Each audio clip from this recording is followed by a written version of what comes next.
Ekaina heldu zaigu eta hilabete berriarekin batera, esan behar dugu sartu garela. Ziurrenik, urte osoan berri teknologikoen eskazia gehien izaten duen 3 hilabetean, bai ekaina, uztaila eta abuztuan gauza gutxi gertatzen dira orokorrean, eta teknologia arloan ere gutxi izaten dira. Egia da, aurten, hilabete honetan ospatuko dela alde batetik eiru bideojokoen ekitaldia, eta bestetik baita Appleko garatzaileen konferentzia, baina hori heltzen den arte, programa hau egin behar du eta teknologiari buruz hitz egin beharko dugu urrengo orduan. Ikusiko duzu eze egingo dugun gauza pixkat originalago bat iruditu zaigu egitea programa honetan. Berri teknologikoa komentatuko ditugu, baino modu pixkat improvisatuago batean. Oraintxe entzungo duzue kontu berri, kontu hau, sarean zearen gaur egingo duguna. Teknologia, esan bezala, urrengo orduan programa honetan izango duzue. Ongi etorri.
Basan bezala teknologiari buruz hitz egingo dugu eta sortu diren berriei buruz, eta horretarako beti bezala Borja Arbosa daukagu gurekin. Arratsaldeon, Borja. Arratsaldeon, Iñigo. Esan bezala, gauza gertatu dira, baina horrela aipatzekoak edo azpimarratzekoak gutxi, orduan iruditu zaigu, iruditu zait, egia esan da, la mente pensante, egitea, programa prestatzen dugun bezala, hau da, titularrak irakurtzen ditugu, eta depende ze jartzen duen titular horretan sartzen gara berrian bertan ikustera, hori mamitsua den edo ez, eta horrekin egiten dugu gure programako gidoia. Kasu honetan, pausu hori egiterakoan ikusi dugu batez ere nire reakzio naturala merezi duela berria baino gehiago kasu askotan. Orduan hori izango da mekanika. 3 iturri dauzkagu, batetik nire partetik adaptatu ditudan edo topatu ditudan berri batzuk, Borja beste berri batzuk topatu ditu, eta baita ere aurreko programaren gidoia daukagu, aprobetxatu genula, ez dut gogoratzen, baino oso gutxi, ez da? Bi berri komentatu genitun edo lako zerbait. Bizpa 3.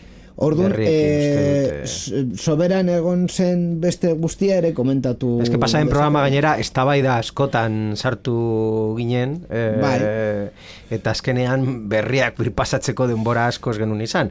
Orduan, gaur uste dut mekanika aldatu beharko dugu, eta, zuk esan duzun bezala, gaur sarean zehar buffet libre izango balitz bezala. Aterako ditugu 20 plater, agiar ez dira plater handiak, Michelin restaurante bat bezalakoak oso txikiak hartzeko eta ja barruan sartu. Menú degustación. Sarean zehar menú degustación. Gustatzen zait. Vale, atxolon. Ni dauzkadan titular, hasiko gara, ni bat aipatzen, adibidez, titular hau, vamos, perfecto, o sea, primerako titularra. SpaceX bere sekretuak zabaltzen ditu eta merkatuetara abiatzen da. Elon Musken maisu planaren egearen ordua. Ze koño buruz da berri hau. Ez dakit. Egia esan da ez dakit. Titularrak ez du askorik esaten, baina... Eskerrik asko eldiario.es. Bai, pizka bat,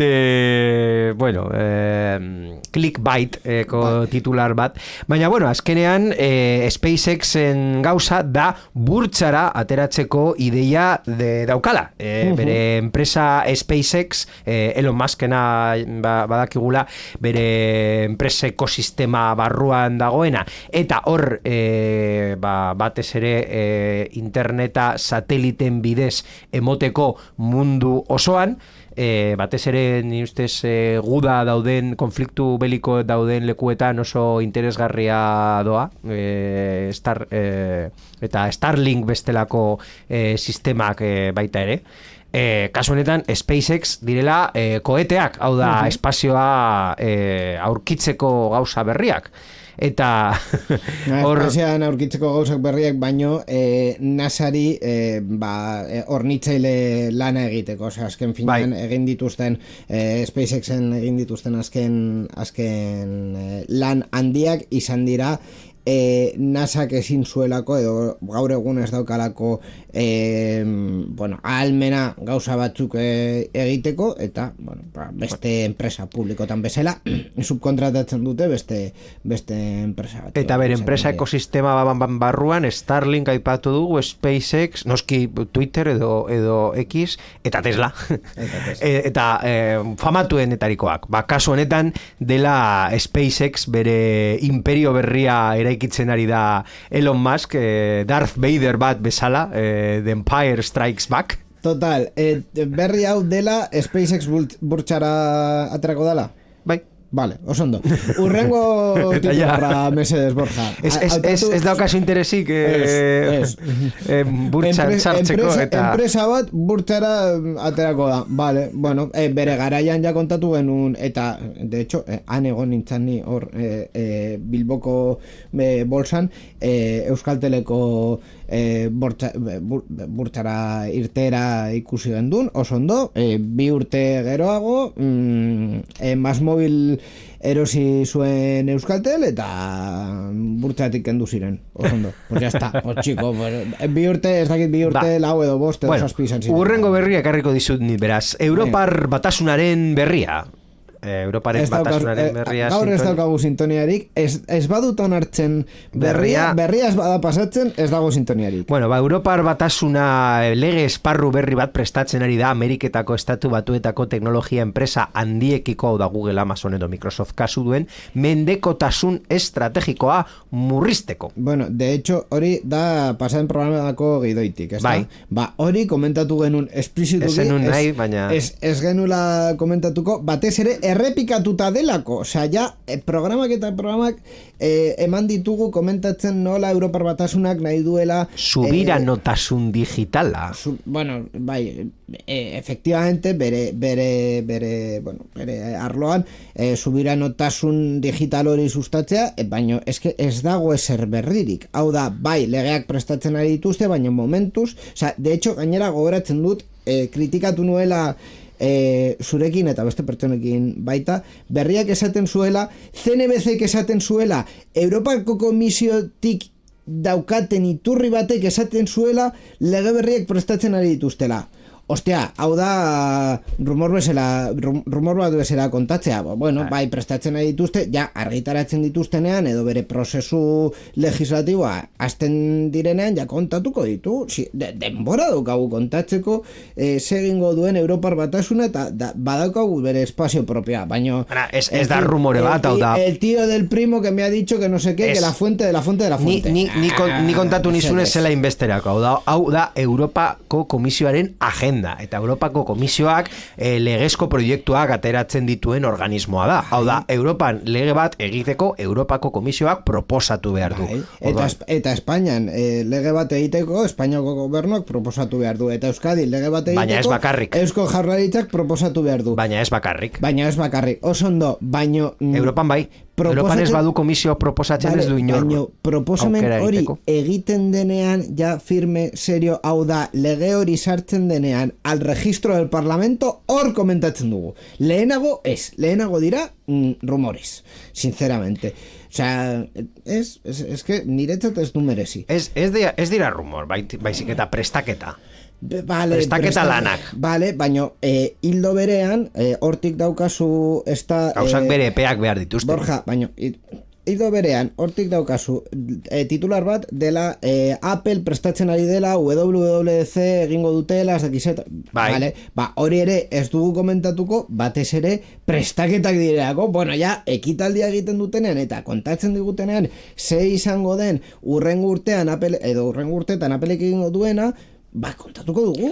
Bueno, aprobetxatu zaipatu duzula, bere urrengo konferentzia, Appleen konferentzia WWDC izango da ekainaren 8an. Hau da, depende noiz entzuten ari zaren programa hau. Ekainaren 8aren astean. Bueno, ekainaren 8aren astean.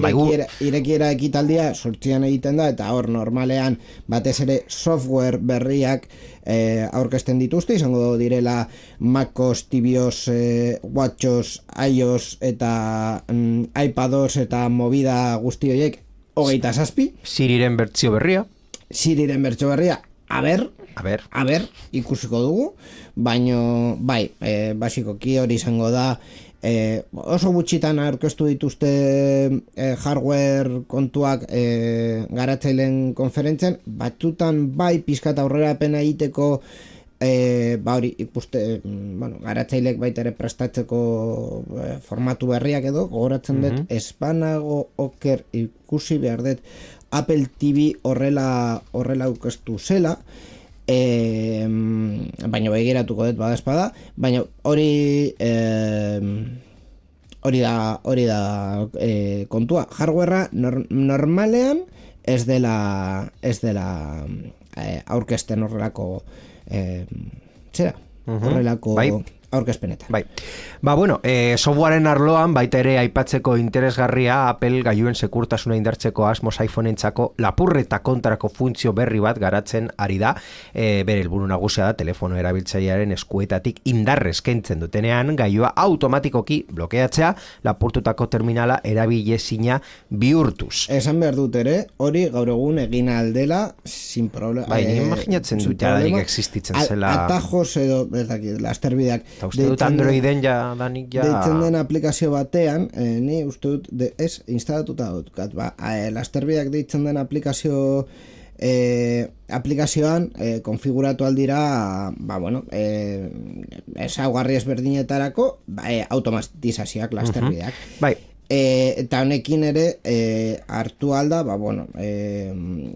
adibidez bateria maila edo soinu bat detektatzen duenean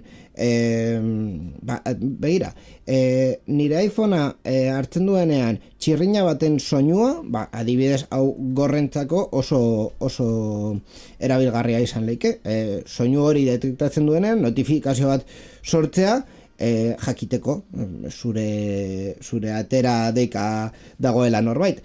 Hori ere mugimenduarekin eta konfiguratu leike, eta ni esango nuke interneten ikusi dudala behin baino gehiagotan, tipiko TikTok, egizu hau inork ez erabiltzeko zure iPhonea lapurtzen badizute, horrelako zerbait. Esplikatuko dugu, teknologia jadenik existitzen da, zeren telefonoaren sentsoreak, batez ere azelerometroa eta giroskopioa, hoiek bidez, detektatzen dute mugimendu arraro edo bortitz bat. Eta hori erabiliz, posible da, zure mugikorra konfiguratuta egotea blokeo automatiko bat esartzeko. Software hori, edo ezaugarri hori, ez ditu izango 50 software lerro baino gehiago. Kode gutxi egiko dute horretarako. Komertzialki oso ondo dago, eta bueno, ikusteko zerbait egiten ari dutela ondo, baina... Gainera, Appleek beti izan du segurtasuna bere balio nagusietako bat, eta orduan marketing arloan geratuko da de punta en blanco. Efectivamente. Beste lerroburu bat, beste titular bat botako dizut, a ber, se diozu. Adibidez, jo que se... Blue Origin... Joder. Zer da Blue Origin? Ez dakit zer den Blue Origin. Zuziri baten standak Jeff Bezosen eta Elon Musken arteko gerra kolpatzen du espazioko interneta kontrolatzeagatik. Ideiarik ez. Ideiarik ez. Hasi naiz kontatzen, ze kontxo da, Blue Origin. Eta ze da Blue Origin. Blue Origin ze da Jeff Bezosen saiakera Elon Musken kompetentzia egiteko SpaceX-ekin? Hau da, izan da koete hori leher egin duena? Bai. Hori da. Justu. Vale, deitzen da Blue Origin. Jeff Bezos bere Blue Origin enpresarekin bota du un kobeteto gordo eta kobeteko gordo hecho pum. Ta ya está. Chimpun tracatra. Hori se acabó la carrera espacial. Bai, horrela izan da. Ordu, es que hau teknologia, sinceramente. Hor gatazka bat dute hauek bik, eske,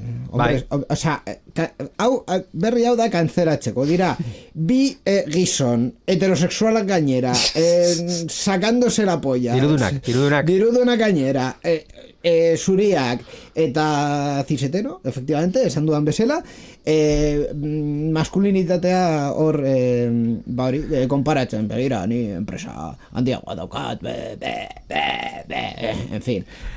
Hau, begira, hau, arrotasunaren hilabetean ezin dugu egin, así que berri hau fuera. Ez. A ver, beste berri bat orduan. Stop heteros benetan besedes eta favores. Bueno, ekarriko dizut beste berri bat, ezin dudala, hau da Tesla buruzkoa. A ver, Teslak bide berri bat ireki du robotika humanoidearen industrian. Giga Texas instalazioen barruan Optimus robotak ekoizteko fabrika espezifiko baten eraikuntza ofizialki abiatu du. Bere konpainiak, Tesla, Optimus Factory proiektuarekin, bere lan indar robotizatua. Mostu, berdin zait.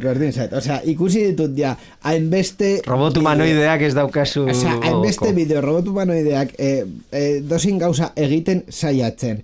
Cagándola fuertemente, batez ere txinatarrak, begira. Momentu batean garatuko dira ja nahiko zure froga pasatzeko. Bai, ez. Osea, barkatu baino, lehenengo, niretzat ez da formatua. Hau da, gizaki baten forma bat kopiatzea gauza batzutarako ondo dago, beste gauza batzutarako ez.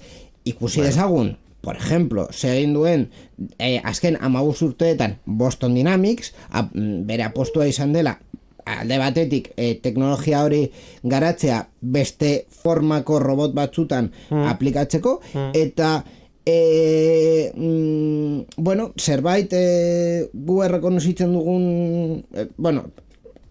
hori baino gehiago, zerbait autonomo egiteko momentuan Boston Dynamics lehenengo hasi zen txakur bat egiten edo lau hankako bitxo bat egiten, eta gero jun ziren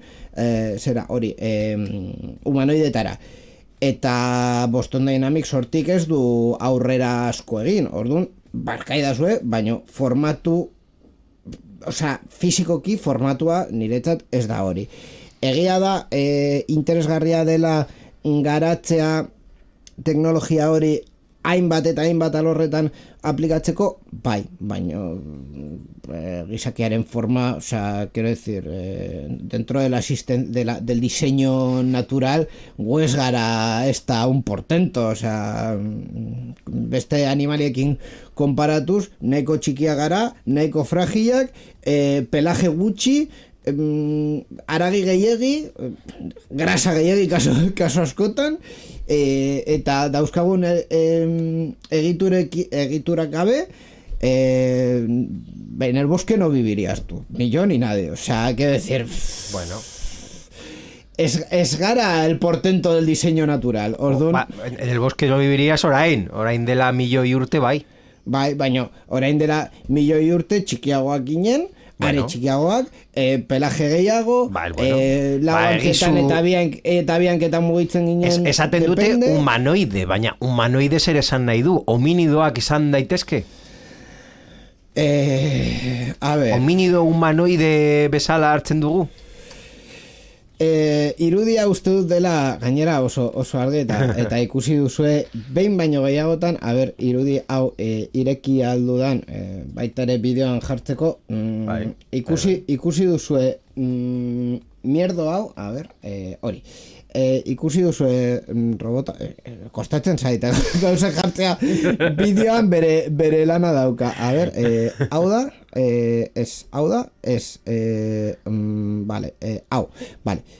holan jarriko dugu orduan.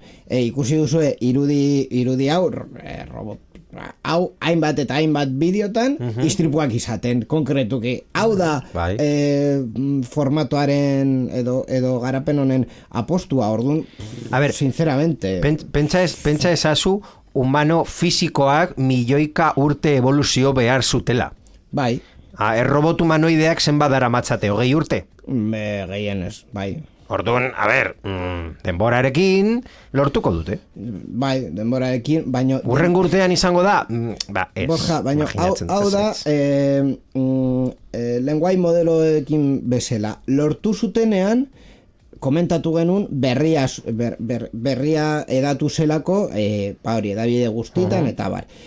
Hori gertatu zen arte, anekdota bat zan eta anekdota bezala utzi genuen. Orduan, Tesla bere apostuak egin alditu, aparte de que Tesla no me interesa nada, tipo horren empresa me la pela fuertemente.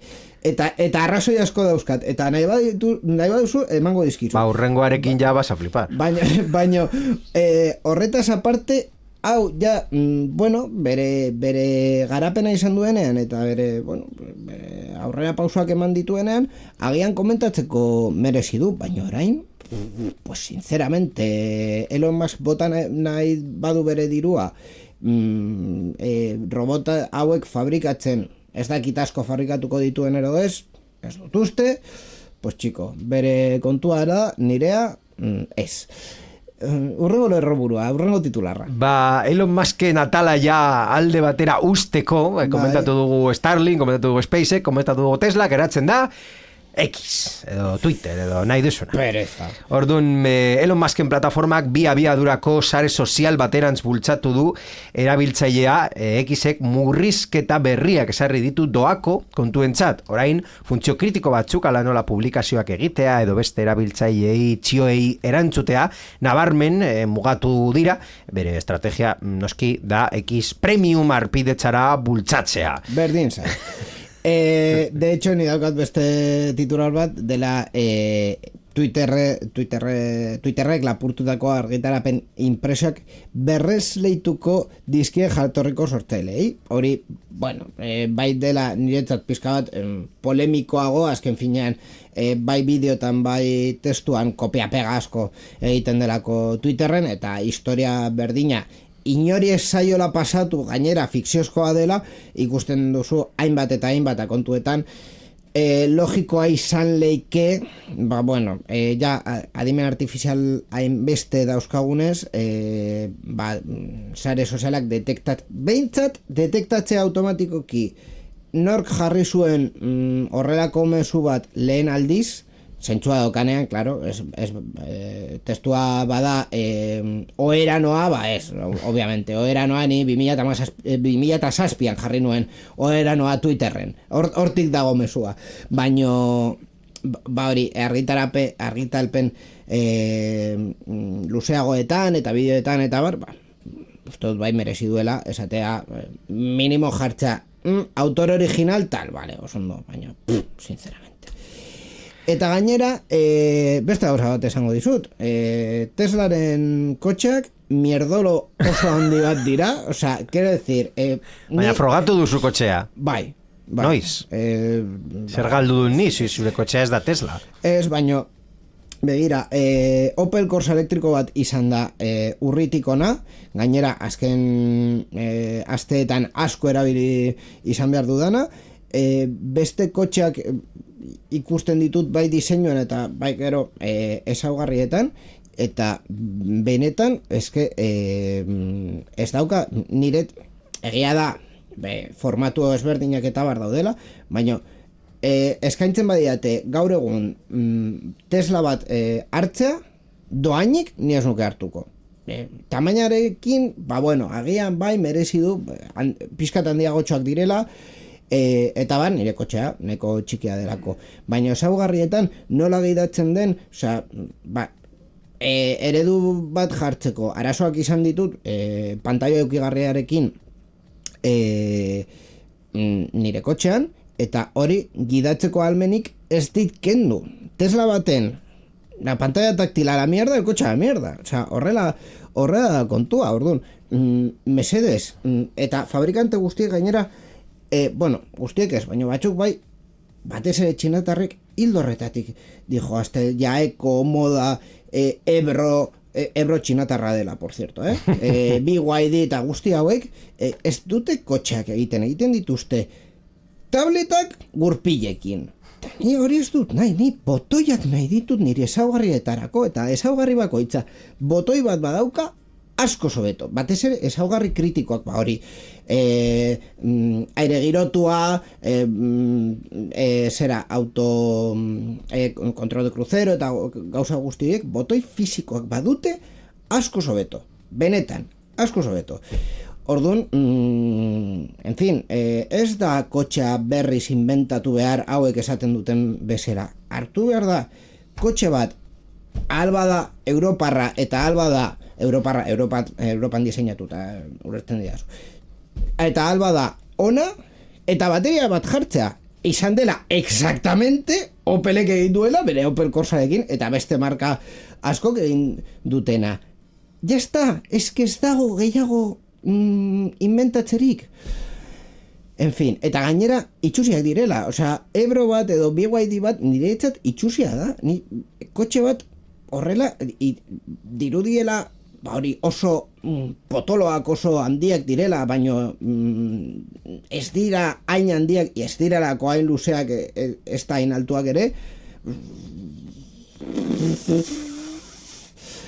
Ez, orduan, benetan, kompraus un Opel, jo que ez, agian Opel bat ez, baina, kontxo, baita ere, gero beste ikuspuntu bat dago dela Europako Komisioaren hildoa, ez? Esatea, hemengo enpresek, urte asko dara matzatenak, egiten ari badituzte kotxe elektrikoak eta kotxe elektriko bat nahi baduzu, agian, hori aukera ona izan leke, baita ere repostoak eta horiek izateko nire Opel Corsaren pieza gehienak dira edozein Opel baten piezak edo edozein Peugeot baten piezak talde berekoak direnak, osea, azkenean nire kotxean zerbait buskatzen bada pantalla taktil eta bi gauza gehiago bai direla kotxe horrenak, baino besteak, hori, limpia parabrisas, botoia ez badoa, aldatzen dut beste Opel baten beste botoi batetik, eta jazta, listo. Ez dakigu, egia esan da, ze piezak edo ze egiten ari duten adibidez Ebrokoek edo BYD-koek, eta batez ere ez dakizu 10 urtetan repostoak egongo diren edo ez. Pues chico, ni argi daukat. En fin, Kotxeen movida. Alde batera utzita beste titular bat, Borja. Bueno, hurrengo titularra ja Elon Musken gauzak alde batera utziz. Mesedes eta favores. Ekarriko dizut Jeff Bezosen gauzak. Baina eske baita ere plater hau ireki behar dugu. Badakizu zer den token Maxin, Iñigo? Barkatu, pequeño inciso. Gauzatxo bat. Menú degustación, bueno, menú degustación batean jartzen dizutena. Zu hau aukeratu duzu. Itxoin.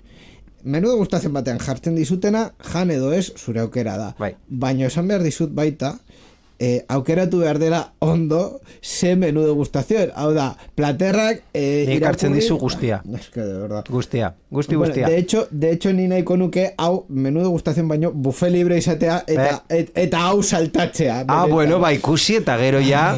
Ikusi eta gero, tori zure brokoli. Zein da titularra. Badakizu zer den token Maxi, niño? Puta ideiarik ez. Token Maxin terminoa sortu da Amazon bezalako enpresetan langile batzuek token kopurua, hau da, adimen artifizialak prozesatzen duen informazio unitatea, artifizialki puzteko duen joera izendatzeko. Nola funtzionatzen du hau? Enpresa askotan langileek bere errendimendua neurtzeko, adimen artifizial tresnen erabilera ari dira erabiltzen, kasunetan Amazon. Eta langileak lan gehiago egiten dutela emateko, adimen artifizialari eskatzen diote eduki luzeak, laburpen amaigabeak edo kode lerro alferrikakoak sortzeko horrela sistemak lan handia eginda dagoela erregistra desan. Me parece de puta madre. Bai, benetan esaten dizut, azkenean, hau... Eta hori deitzen da token Maxin. Hau da, lan munduaren betiko kontua. Lanaren kalitatea. Telelanarekin hor xaguarekin zeuden bezalakoak. Vale, exactamente hori, baina hori ez da teknologiaren asuntoa. Teknologia aldatuko da, baina lanaren arloan arazo hau izango dugu beti. Lana neurtu nahi baduzu beti eta une oro irizpide objektibo batzuekin, lan batzuk depende zela mota, irizpide horietatik kanpo garatuko dira, edo irizpide horiek eta beste batzuk kontuan hartu beharko dira.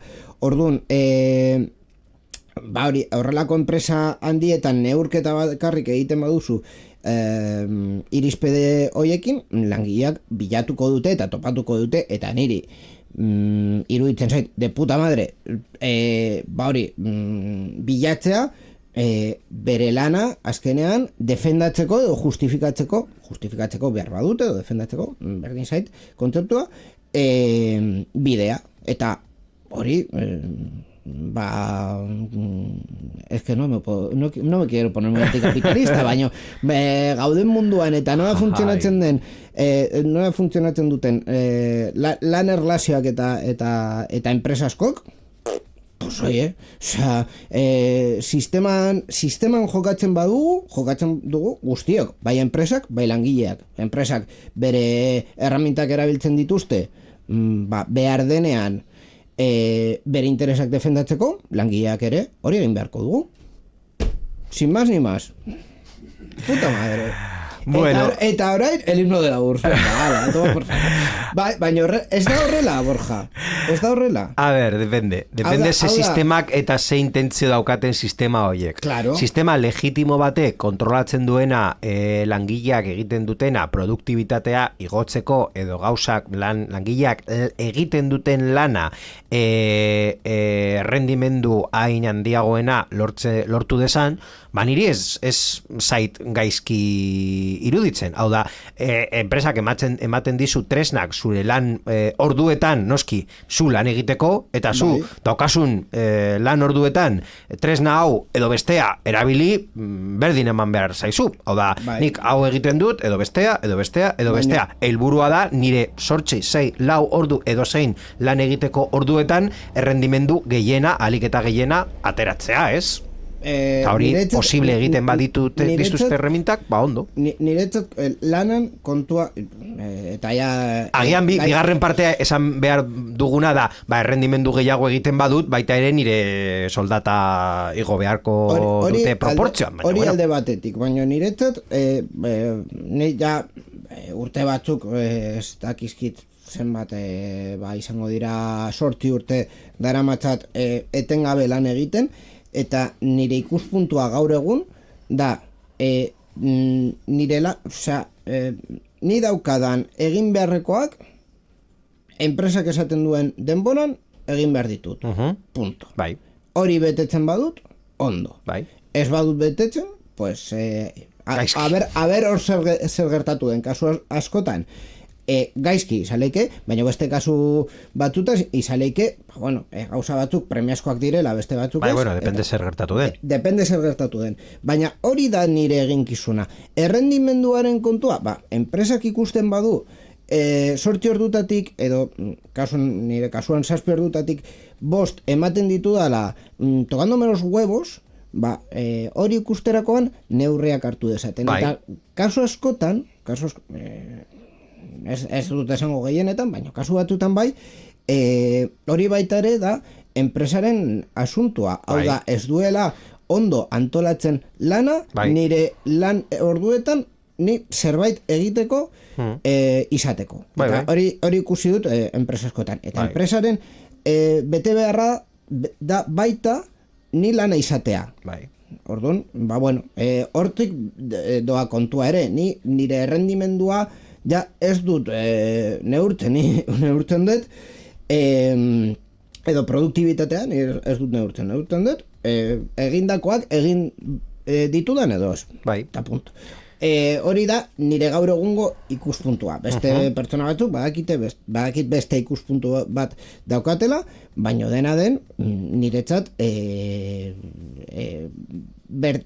lan arloan berdintasun gehiagora jun beharko ginateke. Hau da, eta horregatik daude hainbeste gatazka, hainbeste konfliktibidadea, eta hainbeste kasu ikusten direla epaitegietan, claro, desoreka asko dagoelako kasu askotan, enpresak erraminta asko dituelako bere ikuspuntua taularatzeko eta bere interesak aplikatzeko, eta langileok egia da, hori kobratzen dugula enpresak esaten duena egiteko, baino gure interesak kasu askotan alde batean geratzen dira, eta langileok bezala uste dut gure interesak ere defendatu behar dugula, bakoitzak nahi duen bezala eta ikusten duen bezala, y toda la movida. Baina efectivamente, eta berrira bueltatzen, sistema apurtuta badago, token maxin kontzeptu hau taularatzen, tokenak bakarrik ikusten baditugu, token maxin hori, the English word, gertatuko da ere langileak sistema perverso batetik defendatuko direlako. Sin más ni más. Sistema gaizki, esan duzun bezala, sistema gaizki eginda badago, hori enpresaren ardura da. Efectivamente. Beste titular bat bota nahi duzu edo... Adimen artifizialari buruz hitz egiten... A ver, platerrak aldatzen ari naiz. Ez duzu naiz Elon Musk, ez Jeff Bezos. Azte honetan aurkeztu da Claude Opus lau.sortzi antropiko inpainiak aurkeztu du bere hizkuntza eredu arroeratuaren azkena eguneraketa. Ez jarraitu. Ya está, es que berria onaino. Vale, osondo, ez egiten du berri gauzak askarrago eta hobeto. Errendimendua. Perfecto, osondo. Begira, beste titular bat, Europara bueltatuz, eta, bueno, ez dakit komentario gehiago daukan, baina, bueno, Europako batzordeak 200 milioi euroko izuna jarri dio Temuri legez kanpoko produktuak eta produktu arriskutsuak saltzeagatik.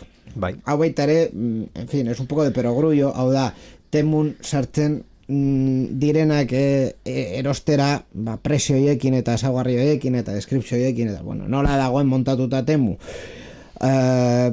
suposa leike egia da baita ere bezeroari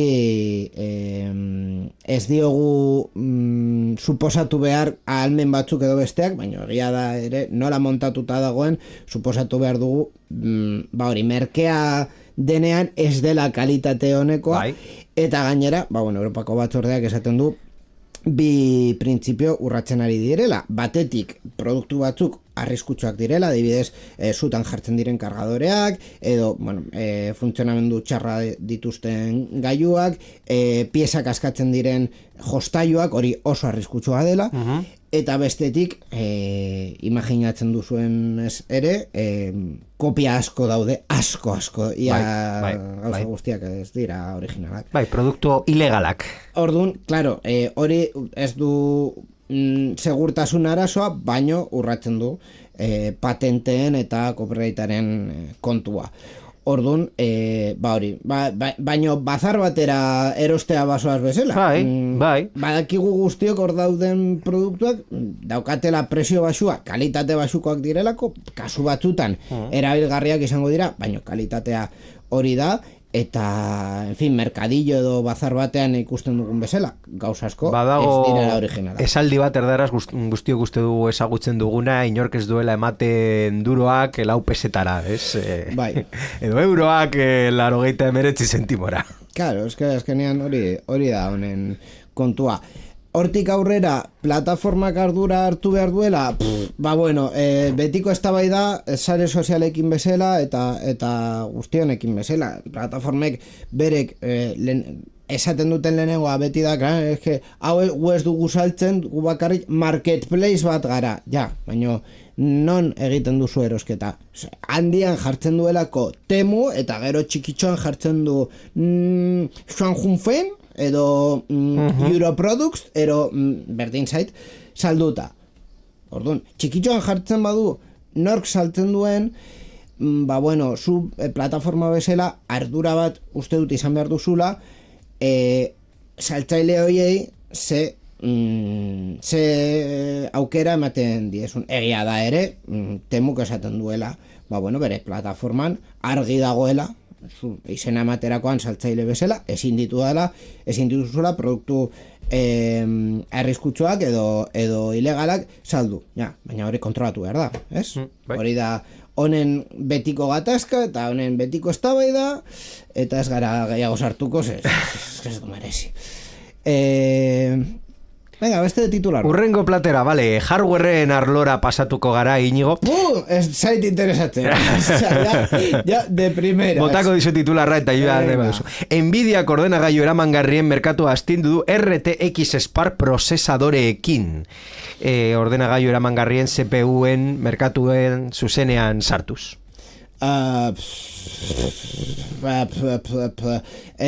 Produktu hau ja orain arte GPU munduan Intel eta AMD ziren nagusi, orain Nvidia sartzen da. Nvidia sartu dela prozesadoreak egitera. Produktua ja saltzen ari da. Aurkeztu du uste dut. Hau utxiko diogu alde batetik gaizkari gaming roomen komentatzeko, eta ja saltzen denean eta errendimendu frogak daudenean bai komentatzeko izan leike, zerbait dago komentatzeko, baino berez, begira, hardware aurkezpenak, hau da, telebistak berriak komentatzen baditugu bezala. Eskaz.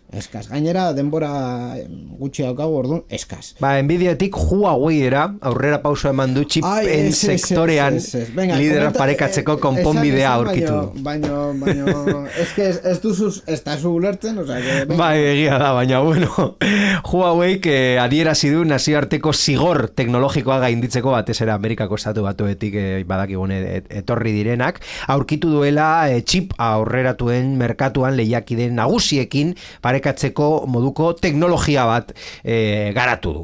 Eta Amerikako estatu batuetan daukan murrizketaren ondorioz, goi mailako erdiero aleak eskuratzeko zituen zailtasun handien aurrean, alternatiboa teknikoak esarri ditu bere prozesadoren errendimendu maila gorenera igotzeko. Nola egiten du? Ez da ideiarik nik ez dakat ideiarik nola funtzionatzen duten txipak eta nanometro eta ez daki zer. Lehen aipatu didazu, alde batetik, orain arte egiten zutela litografia makina batzuekin, eta orain sistema aldatu dute beste modu batean txipak estanpatzeko, basikamente. Orduan, software optimizatu, arkitektura diseinu berritzaileak eta hardware osagai espezifiko. Baina arazoa, ulertu denez, arazoa oso erraza da. Hau da, litografia egiteko makina biek ziurrenik estatu batuetatik importatu behar direla, orduan ezin dituztenez estatu batuetatik Txinara bidali, ez daukate aukera gehiagirik txipak egiteko eta inventatu dute beste modu berri bat. Oso ondo, baina hori esango dizut ere, hori ez da nola esan duzu titularrean agertzen zela logic folding deitzen diote teknika horri. Nola zen titularra konkretamente? Huawei dauka hori konponbide bezala Amerikako estatu batueten blokeoak saiesteko. Hau da, Huaweiren blokeo nagusia da ezin duela, eta arazo nagusia batez ere bere dibizio batzuentzako, da ezin dituela bere kontsumitzailentzako produktuak saldu estatu batuetan. Orduan, esate, hau da konponbidea, hau da bere txipokak fabrikatzeko beste modu bat, baina hala ere ezingo ditu saldu estatu batuetan. Fotolitografia makina hoiek suposatzen da zeukala dependentzia eta ezin dituela erosi. Hori bai, baina hori ez da blokeoa saiesteko modu bat, blokeoa jarraitzen duelako. Hori da, txipen merkatu potente izateko aukera, dependentzia hori murriztuz. Hori bai, baina eske, en fin, egiten ditugu titular batzuk de vergüenza. Esaio zu Wall Street Journal aurgitaratu duena.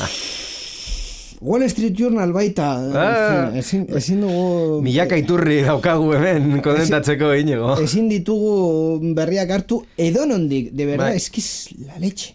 La leche. Bukatzeko ja hardwarearen atala, alde batera utzita, sare sozialak daukagu azkenengo plater bezala. A ver. Bueno, Metak arpidetza eredu bateratua abiarazi du Instagram, Facebook eta WhatsApp ordainpeko aurkerak dituena. Barkatu, baina hori uste dut aurreko gidoietik edo bi pasata kendu genuela, berdin zait, Metak egiten duen gauzak bere sare sozialekin, de hecho, Instagram mantentzen dut eta WhatsApp baita, baina norbaitekin kontaktuan egoteko bestela, ni deituko nuke, de verdad, berdin zait. Beste titular bat botako dizut. YouTubek podcasten esperientzia hobetu du adimen artifiziala eta erreprodukzio adimendunekin. Batez ere interesgarria da erreprodukzio adimenduarena.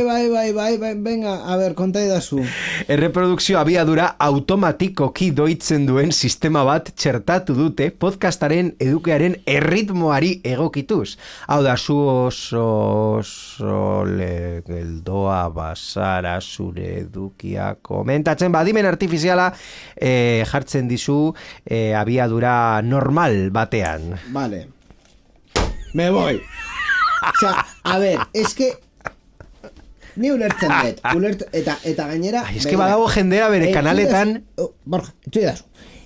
Euskal Digitaleko webunean jarri genuen, gainera pertsona batek eskatu zuelako erreproduktorea abiadurak izateko. Ni hori ulertzen dut neurri bateraino. Ez dut asko ulertzen, baina ulertzen dut neurri bateraino. Jendea eskutzen duela bat point baino, primero, presa asko daukazue orokorrean bizitzan.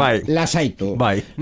Podcast bat, 2 ordu irauten badu, disfruta 2 orduiek, gozatu, aprobetxatu kotxean, aurrera eta txera, entzuteko... Agian badago jendea zuri entzuten dizula 2X-etan. Pobrecillos. Eta ordu bateko podcast, daukazu ordu erdi entzuteko, Eta beste aldetik, gurean begira niri berdin zait, quiero decir, podcast hau kontsumitzen baduzue del derecho, del revés, abiadura askarrean berdin zait. Baino, batez ere genero batzutan, jende asko, denbora asko ematen du erritmoa analizatzen, doitzen, eta diseinu hori egiten, orduan, mesedes, nos podemos no cagar en los diseñadores de sonido. Es que betiko dao, ikusentzunezko produktu batez ere landuenak daudenak, ez dira kapritxo bat. Askotan, hori egiten da,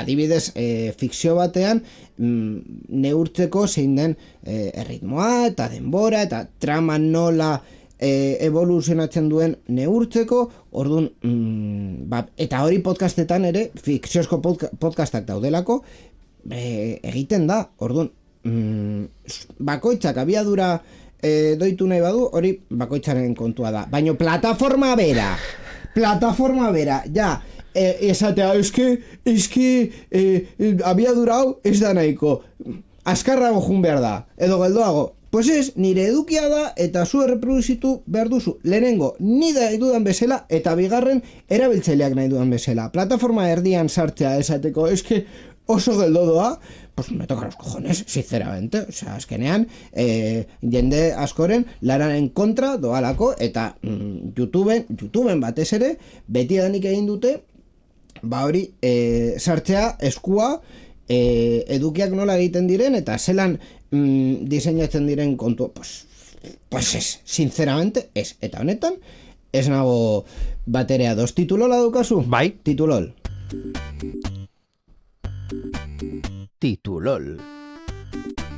Azkartxo goaz ja denboraz kanpo gaudelako, gure denboraz kanpo, programaren denboraz kanpo, baina gu ja alde egin behar dugu. Orduan, Borja Arbosa, titulol.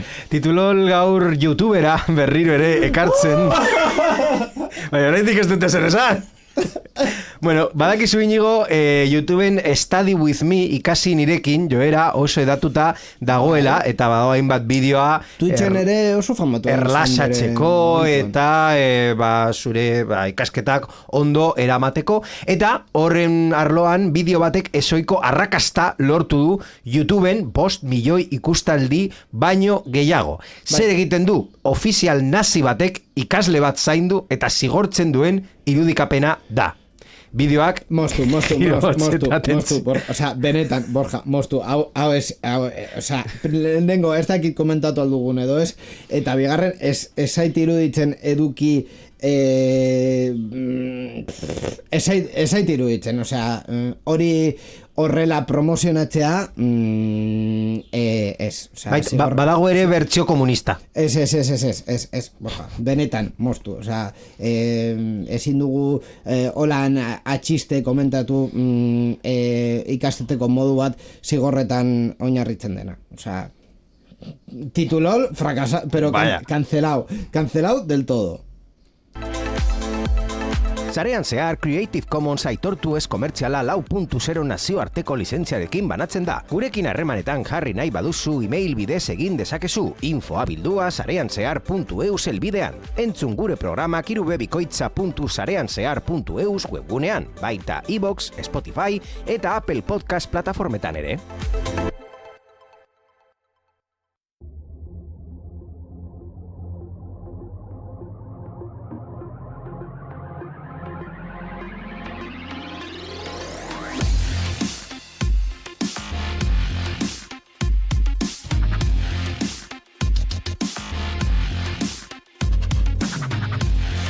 Bueno, baina heldu da programa hau.